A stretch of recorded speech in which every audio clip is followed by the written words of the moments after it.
Hello, Soph. I just thought you'd appreciate some stories from your Rebel Girls book. So here we go.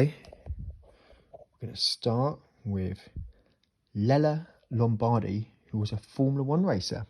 There's a lady Formula One racer. Once there was a girl who liked to help her father deliver meats in their van.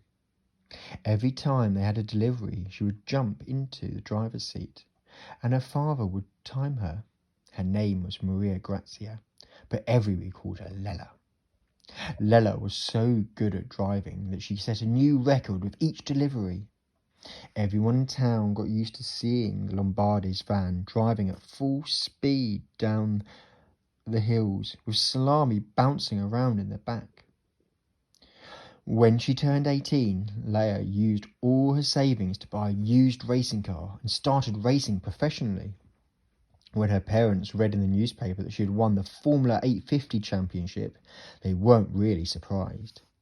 Layla didn't care that she was always the only woman in the race. She just drove as fast as she could to become a Formula One racing driver. Her first attempt was a flop. She didn't even qualify. But the next year she found a good manager, a sponsor and a fantastic car, white with the Italian flag on the nose.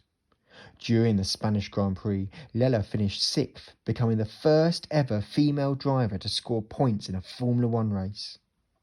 Despite her success, her team decided to hire another driver, a man, and Lella realised that Formula One still wasn't ready to accept women drivers.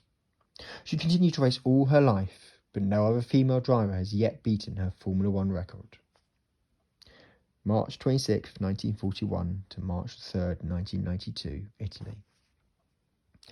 I prefer racing to falling in love. Lella Lombardi.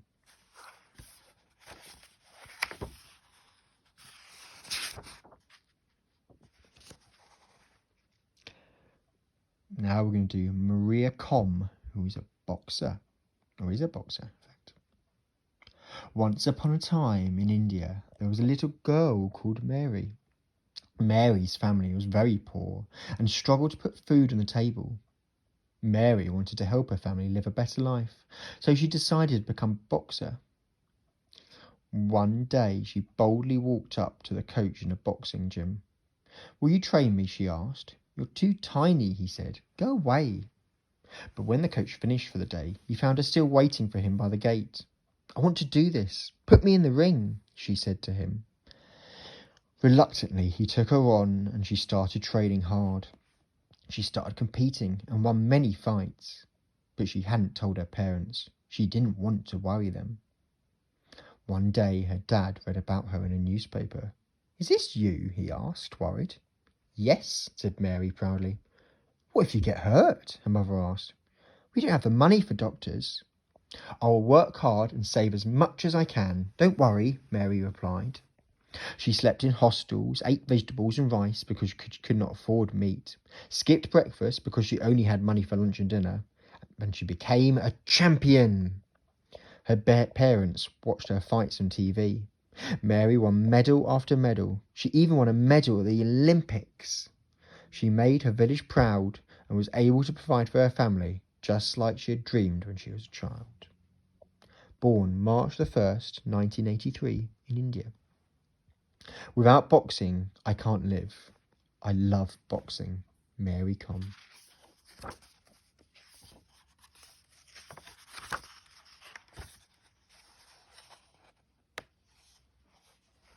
And finally, we'll do Policarpa Savalarietta. Spy. Once upon a time in Bogota, Colombia, there was a seamstress who was also a spy. Her real name was secret, but most people knew her as Policarpa Savalarietta. When she was a child, Policarpa's godmother taught her how to sew. Little did she know that one day her sewing skills would help bring about a revolution in her country. At the time, Colombia was ruled by faraway Spain. Many people, called royalists, were proud that they had a Spanish king. Others were revolutionaries like Policarpa. They wanted Colombia to be free. The royalists were always on the lookout for revolutionaries. Polycarpa had to keep changing her name to avoid being captured. Polycarpa worked as a seamstress in the house of royalists. While she was altering clothes for the ladies, she gathered information about royalist plans, which she would pass on to her revolutionary friends. One day, a messenger carrying information provided by Polycarpa was caught, and her secret identity was uncovered. She was arrested and told that her life would be spared only if she gave them the names of her friends. She looked them straight in the eye and said, "I'm a young woman, and you can't scare me." She's very brave, very brave. Polycarpa still inspires women and men from Colombia and from all over the world to fight for freedom and justice without fear.